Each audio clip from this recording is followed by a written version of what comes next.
సంగారెడ్డి జిల్లా హాత్నూరు మండలంలోని దౌలతాబాద్ వివిధ పరిశ్రమల వద్ద ఆటో ప్రచార జాథా జరిగింది. ఈ సందర్భంగా జిల్లా కార్యదర్శి సాయిలు మాట్లాడారు.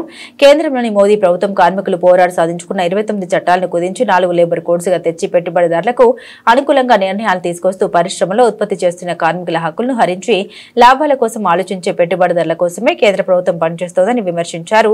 ఈ సమావేశంలో సిఐటియు జిల్లా సహాయక కార్యదర్శి ఎం యాదగిరి, జిల్లా ఉపాధ్యక్షులు మంగ, హాత్నూరు మండల నాయకులు శేఖర్, మారుతిరాజు, కిరణ్, షబ్బీర్, శ్రీరాములు, నరసింహులు, శ్రీనివాస్, యాదగిరి, వెంకటయ్య, రాజు, బాలరాజ్, భిక్షపతి, ముత్యాలు తదితరులు పాల్గొన్నారు.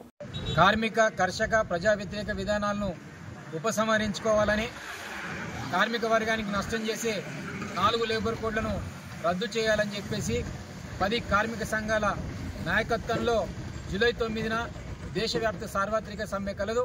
ఆ సమ్మెలో జిల్లాలున్న హాత్నూరు మండలంలో ఉన్న కార్మిక వర్గం పెద్ద ఎత్తున పాల్గొని జయప్రదం చేయాలని చెప్పేసి మేము విజ్ఞప్తి చేస్తూ ఉన్నాం. అనేక సంవత్సరాల క్రితం కార్మికులు పోరాటం చేసి 8 గంటల పనిదినం, సౌకర్యాలు, హక్కులు సాధించుకుంటే కేంద్రంలోని బీజేపీ మోడీ ప్రభుత్వం వచ్చిన తర్వాత 29 కార్మిక చట్టాలను కుదించి కార్మిక వర్గాన్ని నష్టం చేసే, పెట్టుబడిదారులకు అనుకూలంగా చేసే 4 లేబర్ కోడ్లు తీసుకొచ్చి రావడం అనేది జరిగింది. ఆ 4 లేబర్ కోడ్లు అమలైతే కార్మికులు యూనియన్ పెట్టుకునే హక్కు, సౌకర్యాలు, అట్నే సమ్మె చేసే హక్కు, అట్నే పని గంటల పెంపును ఇవాళ పెద్ద ఎత్తున చేయడం వలన కార్మిక వర్గానికి నష్టం జరిగే అవకాశం ఉంది. అందుకే ఎజెండాల పక్కన పెట్టి ఈ 29 కార్మిక చట్టాలు ఉండాలి, హక్కులు ఉండాలి, సౌకర్యాలు ఉండాలని చెప్పేసి జరిగే ఈ పోరాటంలో కార్మిక వర్గం అంతా పెద్ద ఎత్తున పాల్గొనాలని చెప్పేసి మేము విజ్ఞప్తి చేస్తూ ఉన్నాం. మరి కేంద్ర ప్రభుత్వము కార్మికుల కోసం ఆలోచించట్లేదు. 1% ఉన్న పెట్టుబడిదారుల కోసమే ఆలోచిస్తున్న పరిస్థితి ఉంది. ఇది సరైంది కాదు. 40 కోట్ల మంది కార్మికులకు అన్యాయం చేస్తే రేపు రాబోయే కాలంలో ప్రతిఘటన, పోరాటం తప్పదని చెప్పేసి హెచ్చరిస్తా ఉన్నాం.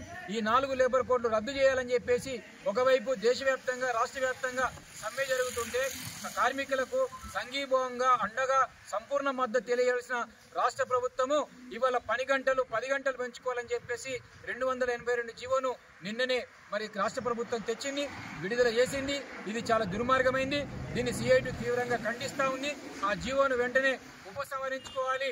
కేంద్ర ప్రభుత్వానికి ఒత్తాసు పలుకుతా ఉన్నావు రేవంత్ రెడ్డి గారు, ఇది సరైనది కాదు. నువ్వు 2023లో రాష్ట్ర కార్మిక వర్గానికి ఏం హామీలు ఇచ్చావో ఆలోచించమని చెప్పి చెప్తా ఉన్నాం. 2 ఒకటే దారిలో ప్రయాణం సాగించినట్టు కనబడతా ఉంది. కాబట్టి ఇది సరైనది కాదని చెప్పేసి రాష్ట్ర ప్రభుత్వాన్ని కూడా విజ్ఞప్తి చేస్తూ ఉన్నాం. అందుకే 4 లేబర్ కోడ్లు రద్దు చేయాలని, కనీస వేతనాలు పెంచాలని, 29 కార్మిక చట్టాలు ఉండాలని, కనీస వేతనం 26,000 ఇవ్వాలని చెప్పేసి రేపు 9 నాడు జరిగే సార్వత్రిక సమ్మెలో జిల్లా మండల కార్మిక వర్గం అంతా పెద్ద ఎత్తున పాల్గొని జయప్రదం చేయాలని చెప్పేసి విజ్ఞప్తి చేస్తా ఉన్నాను.